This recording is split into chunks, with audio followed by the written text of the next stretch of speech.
India में हर साल preventable disease से लाखों जानें जाती हैं, जिसे इजी स्टेप्स के थ्रू रोका जा सकता है। आज हम इसी के बारे में हमारे एक्सपर्ट्स के साथ बात करेंगे।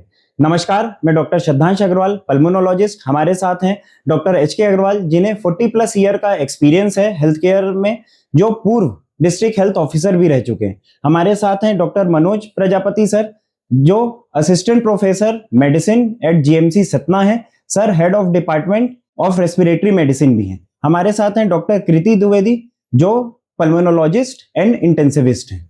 हेल्थ केयर का क्या फ्यूचर होने वाला है, आज हम इसी के बारे में बात करेंगे। आज वर्ल्ड हेल्थ डे के अवसर पर, जिसकी थीम है together with health stand with science. तो मनोज सर, हम आपके साथ स्टार्ट करना चाहेंगे। सर प्लीज आप अपना कोई एक्सपीरियंस शेयर करें। नमस्कार, थैंक यू डॉक्टर श्रद्धांश, आपने मुझे बुलाया इस चीज़ के लिए, और बहुत ही बेहतरीन टॉपिक है जिस पर आज आप चर्चा करने वाले हैं। मैं डॉक्टर मनोज प्रजापति हूँ और मैं असिस्टेंट प्रोफेसर हूँ general medicine medical college Satna में। तो मेरा एक एक्सपीरियंस है कि एक 28 ईयर ओल्ड फीमेल जॉइंटिस के साथ मेरे पास आई, और वो कई दिनों तक उसे पीलिया नाम से करके झड़बाती रही, जो कि अपने देश में अक्सर होता रहता है। बाद में पता चला कि उसे हिस्ट्री ली गई कि आपके हस्बैंड को भी ऐसा कुछ था, तो उसने बताया कि जब उसकी नई नई शादी हुई थी, उसके हस्बैंड को भी इस प्रकार के सिम्टम थे, और कुछ समय उसने उसको भी झड़वाया, और वो एक साइकिल होता है वायरस का, कुछ समय के लिए सिम्टम्स रिजॉल्व हो जाते हैं। इस तरह वो अनआइडेंटिफाइड रहा कि उसके हस्बैंड को भी हेपेटाइटिस बी था। पता चला तो वाइफ भी पॉजिटिव हेपेटाइटिस बी थी और उसका हस्बैंड भी पॉजिटिव था। तो यहाँ पे दिक्कत क्या हुई, इन्हें इनसे पूछा गया कि आपको हेपेटाइटिस बी के बारे में पता है, इसे प्रिवेंट किया जा सकता है भले आपके हस्बैंड को है। तो लेडी का आंसर था कि हमें तो कुछ ऐसा पता नहीं, हम इसे पीलिया मानते थे, हमारे गांव में सब इसे झड़वाते हैं। तो यहाँ हस्बैंड को भले हेपेटाइटिस बी था, लेकिन वाइफ को प्रिवेंट किया जा सकता था बाय द वैक्सीनेशन, और ये नॉलेज अवेयरनेस कमी के कारण ऐसा हुआ। मतलब सर, ये सिर्फ डिजीज नहीं, एक अवेयरनेस गैप है। बिल्कुल, अवेयरनेस गैप ही है। अगर इसके बारे में जानकारी होती तो वो लेडी अभी एक क्रॉनिक डिसीज से बच जाती। जी, thank you sir. Yes doctor Shraddhansh, yes doctor, ये जो अवेयरनेस गैप है, ये हमारी हेल्थ को बहुत पीछे लेके चला जाता है।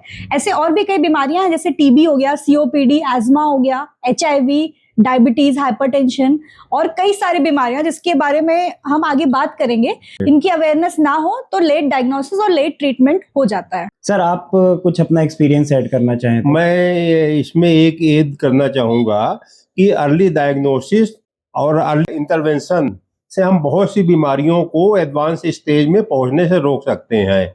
अगर अर्ली डायग्नोसिस हो गई तो इवन कैंसर को भी हम फुली ट्रीट कर सकते हैं। तो अर्ली डायग्नोसिस बहुत ज़रूरी है, इसके लिए अवेयरनेस बहुत ज़रूरी है।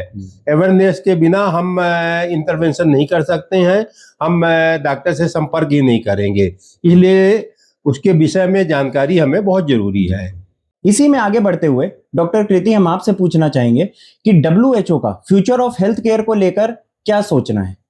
जी, एक्चुअली WHO का जो फ्यूचर ऑफ हेल्थ को लेके 3 चीजें हैं। एक है प्रिवेंशन फर्स्ट, दूसरा है सिंप्लीफाइड ट्रीटमेंट, और तीसरा है इक्वालिटी ऑफ हेल्थ केयर। जैसे कि WHO की हेल्थ की डेफिनेशन में mental, physical, social and spiritual health चारों चीजें इंक्लूड है। मतलब जैसे मरीज को ना कि सिर्फ शारीरिक रूप से स्वस्थ होना जरूरी है, सामाजिक, मानसिक और स्पिरिचुअल रूप से भी स्वस्थ होना बहुत जरूरी है। इसी में आगे बढ़ते हुए सर, हम आपसे पूछना चाहेंगे NCD, जिन्हें नॉन कम्युनिकेबल डिजीज बोला जाता है, यह हमारे इंडिया के हेल्थ केयर पर होने वाला बहुत बड़ा बर्डन है। इस पर आपके क्या विचार हैं? बहुत ही अच्छा प्रश्न है। NCD, पहले तो लोगों को बताना चाहूँगा NCD का अर्थ क्या होता है। हमारे पुराने समय में कम्युनिकेबल डिसीजेस का बोलबाला था, यानी कि मलेरिया, टाइफाइड, प्लेग से लाखों लोग मर जाते थे, और उस समय नॉन कम्युनिकेबल डिसीज का बहुत ही कम इंसिडेंस प्रेवलेंस था। पर जैसे जैसे समय गुजरता गया, NCDs हमारे दैनिक जीवन में बढ़ती गई।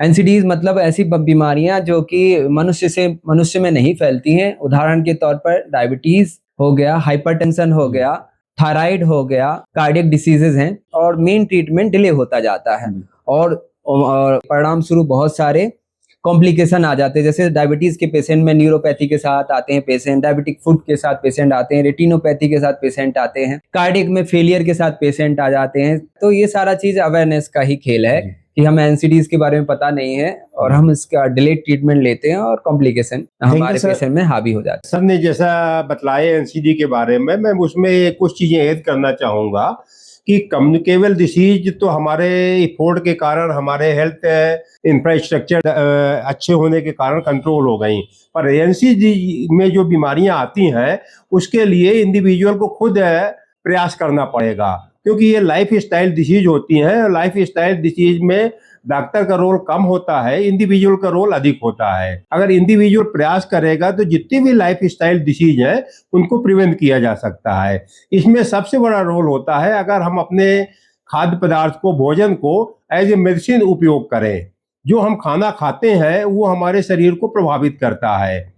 फॉर एग्जाम्पल, हार्ट की बीमारी है या डायबिटीज है, थायराइड है, इसमें बहुत सी चीजें ऐसी होती हैं कि हमको उस खाने से थोड़ा सा परहेज करना चाहिए और लाइफ स्टाइल चेंज कर दें। रेगुलर वॉक अगर हम 30 मिनट का कर लेते हैं तो हमारा मेटाबॉलिज्म इंप्रूव हो जाता है, एनर्जी कंजम्पशन तो होगा ही, और सबसे बड़ा फायदा होता है मेटाबॉलिज्म इंप्रूव होने के कारण।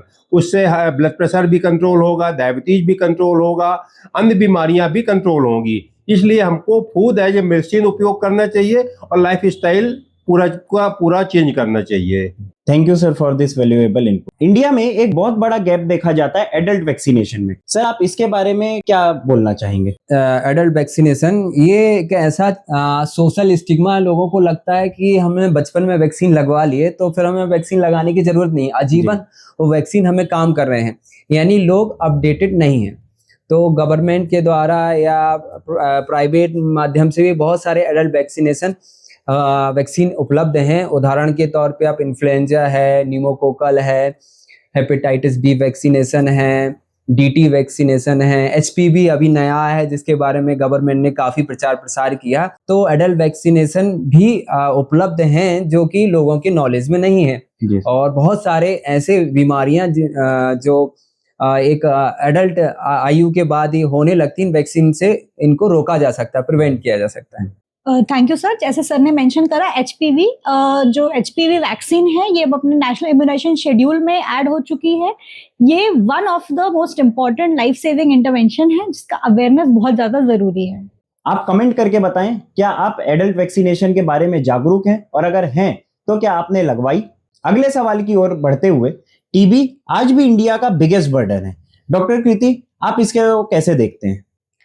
डॉक्टर शदांश, जैसे कि सर ने नॉन कम्युनिकेबल डिसीज के बारे में अभी इन्फॉर्मेशन दी, कम्युनिकेबल डिसीजेस भी जैसे ट्यूबरकुलोसिस, टीबी एक बहुत बड़ा डिसीज है, नेग्लेक्ट है, स्टिग्मा है टीबी का अभी भी। जैसे सरकार एनटीपी के थ्रू काफी नेशनल प्रोग्राम्स रन कर रही है, इंटेंसिफाइड प्रोग्राम्स रन कर रही है, एक्टिव केस फाइंडिंग कर रही है। ऐसी कम्युनिकेबल डिसीजेस को मात देके हम हेल्थ की ओर और अच्छे से आगे बढ़ सकें। अगला सवाल हमारा सर आपके लिए, गवर्नमेंट रन प्रोग्राम्स के बारे में आप क्या बताना चाहेंगे? जैसा कि आपने मुझसे पूछा, हमारे भारत सरकार ने हेल्थ बजट को काफी इम्प्रूव किया हुआ है और उसका एक अमाउंट भी इंक्रीज किया हुआ है ताकि हेल्थ पे ज्यादा फोकस किया जाए। भारत सरकार आयुष्मान योजना को एक्सपांड कर रही है, टीबी एलिमिनेशन प्रोग्राम को बढ़ चढ़ के आगे बढ़ा रही है। टेलीमेडिसिन भी अभी रिसेंट में ही इसे लागू किया गया, बहुत काफी इसके प्रभाव देखने मिल रहे हैं कि गांव को शहरों से जोड़ा जा रहा है, शहरों को मेडिकल कॉलेज, डीएच को मेडिकल कॉलेज से जोड़ा जा रहा है। तो ये एक काफी अच्छी चीज है। इसके अलावा भी बहुत सारे ऐसे प्रोग्राम हैं जिनके, जैसे एचपीवी वैक्सीनेशन को ही बहुत बढ़ चढ़ के बताया जा रहा है। तो हेल्थ प्रोग्राम्स में रूरल हेल्थ को इसके माध्यम से सुधारा जा रहा है। सर, आगे बढ़ते हुए, पीडियाट्रिक हेल्थ को लेकर आजकल बहुत इंपॉर्टेंट ट्रेंडिंग टॉपिक चल रहा है, ओआरएस के रिलेटेड, डिहाइड्रेशन से रिलेटेड, उसमें आप क्या बोलना चाहेंगे?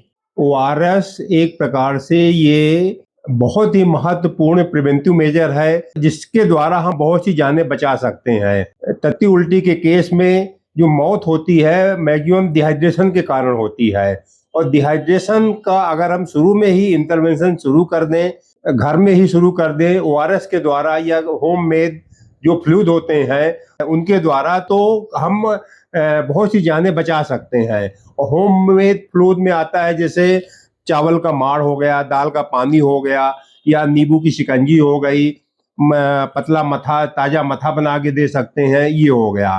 ORS अगर आपको बनाना है तो ORS के पैकेट बाजार में मिलते हैं, वो दे सकते हैं, या घर में बनाने के लिए भी बहुत सिंपल है।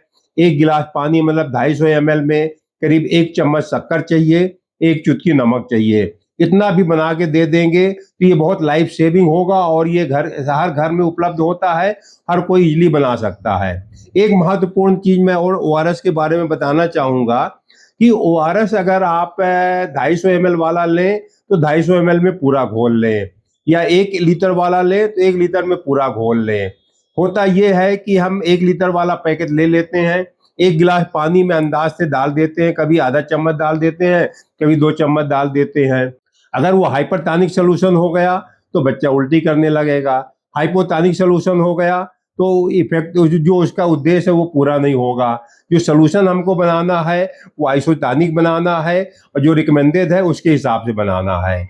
अगर समय में डिहाइड्रेशन के लिए इंटरवेंशन हो जाए तो हम बहुत सी जानें घर में ही बचा सकते हैं, इसलिए इसका बहुत महत्व है। तो इसी में आगे बढ़ते हुए सर हम आपसे पूछना चाहेंगे कि वर्ल्ड हेल्थ डे का या वर्ल्ड हेल्थ का आपके लिए रियल मीनिंग क्या है? मुख्यतः देखूं तो बहुत सारे शब्दों से बना, पर 3 शब्द इसमें बहुत महत्वपूर्ण है: फिजिकल एक्टिविटी, डाइट और एक बहुत अच्छी स्लीप। स्लीप 7 से 8 घंटे की मैं मानता हूं कि होनी चाहिए, जो आपकी दिन भर की कार्यशैली को अच्छा करने के लिए बहुत आवश्यक होती है। तो एक प्रॉपर स्लीप उतनी ही आवश्यक है जितनी डाइट। रैपिड फायर के थ्रू हम आपसे कुछ क्वेश्चंस पूछना चाहेंगे सर। बिगेस्ट हेल्थ मिस्टेक आपके हिसाब से क्या है?